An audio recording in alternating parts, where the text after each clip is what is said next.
M ಅವ್ರಿಗೆ ಮತ್ತು ಕೈಗಾರಿಕಾ ಮಿನಿಸ್ಟ್ರಿಗೆ ಮತ್ತೆಲ್ಲ ಶಾಸಕರು ಸಚಿವರಿಗೆ ಈಗಾಗಲೇ ಎಲ್ಲರಿಗೂ ಒಂದ್ಸಲ ನಾನು ಮಾತಾಡಿದ್ದೆ. ಜಾತ್ರೆಗಿಂತ ಮುಂಚೆನೇ ಅವರಿಗೂ ಇಬ್ಬರಿಗೆ ಅದ್ರ ಬಗ್ಗೆ ಹೇಳಿನ.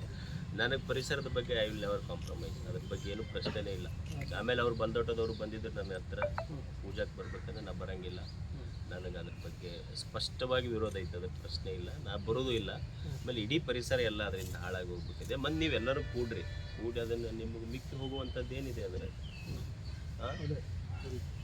ಎಲ್ಲರೂ ಇದ್ರಾಗ ಎಲ್ಲ ರಗಣ ಎಲ್ಲರೂ ಪಕ್ಷಾತೀತವಾಗಿ ಮಾಡಿರಿ. ಬಸ್ಸು ಇದಕ್ಕೆ ಯಾರೂ ಪಕ್ಷ ತರಬೇಡ್ರಿ, ಯಾರ ಬಗ್ಗೆ ಯಾರೂ ಟೀಕೆ ಟಿಪ್ಪಣಿಗಳಿಲ್ಲ.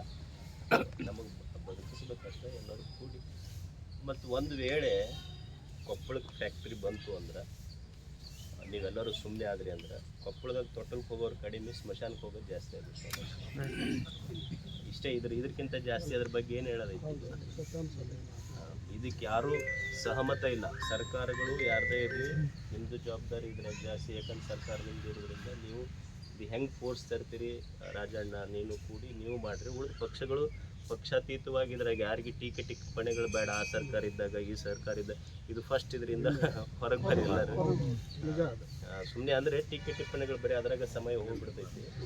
ಮತ್ತು ಎಲ್ಲ ಸಂಘಟನೆಗಳು ಕರ್ಕೊಂಡು ಎಲ್ಲ ಸಂಘಟನೆಗಳು ನೇತೃತ್ವ ತಗೊಳ್ಳಿ. ಆ ಸಂಘಟನೆ ಈ ಸಂಘಟನೆ ಇದು ಒಂದಂತ ಏನಿಲ್ಲ. ಒಂದಿಷ್ಟು ಹುಡುಗರು ಏನು ಅವ್ರು ಕುಂತು ಒಂದು ಟೀಮನ್ನೇ ಬೇಕಲ್ಲಿ ಮಾಡೋಕ್ಕೆ, ಅವ್ರೇನು ಹುಡುಗರು ಮಾಡೋಕತ್ತಾರ ಅದನ್ನು ಮುಂದುವರಿಲಿ. ಉಳಿದಿದ್ದು ಎಲ್ಲರೂ ಮಾಡಿರಿ.